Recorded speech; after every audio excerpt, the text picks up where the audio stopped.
Ya, materi pelajaran kita selanjutnya itu mengenai titik berat.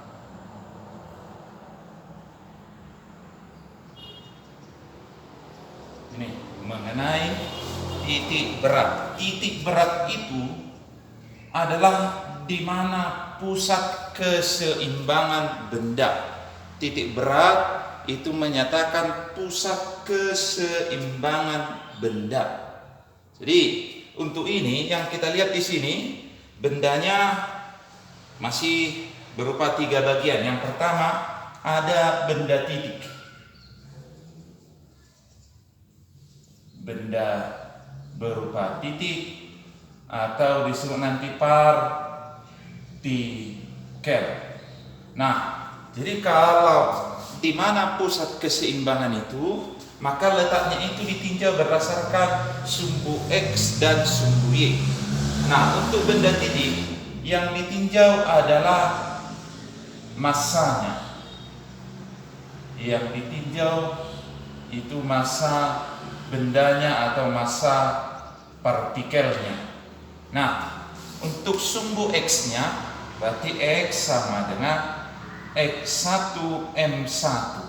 M1 itu di posisi sumbu X tambah X2M2 tambah seterusnya per M1 tambah M2 tambah seterusnya. Ini karena yang ditinjau tadi massanya. Untuk sumbu Y berarti Y sama dengan Y1M1, berarti posisi M1 itu pada sumbu Y tambah Y2M2 tambah seterusnya per M1 tambah M2 tambah seterusnya. Ini untuk titik berat benda yang berupa partikel. Ini. Nah, kemudian berikutnya kita lihat untuk benda yang kedua. Yang pertama tadi benda titik, yang kedua itu adalah batang. Benda berupa batang. Ini kalau dia berupa batang, maka yang ditinjau adalah panjang batang. Yang ditinjau adalah panjang batang. Nah, kalau ada batang, maka titik berat batang itu berada tepat di tengah-tengah batang. Ini. Nah, jadi tengah-tengahnya itulah yang kita lihat pada sumbu X dan pada sumbu Y. Maka untuk batang berarti X sama dengan X1 L1 tambah X2 L2 tambah seterusnya per L1 tambah L2 tambah seterusnya.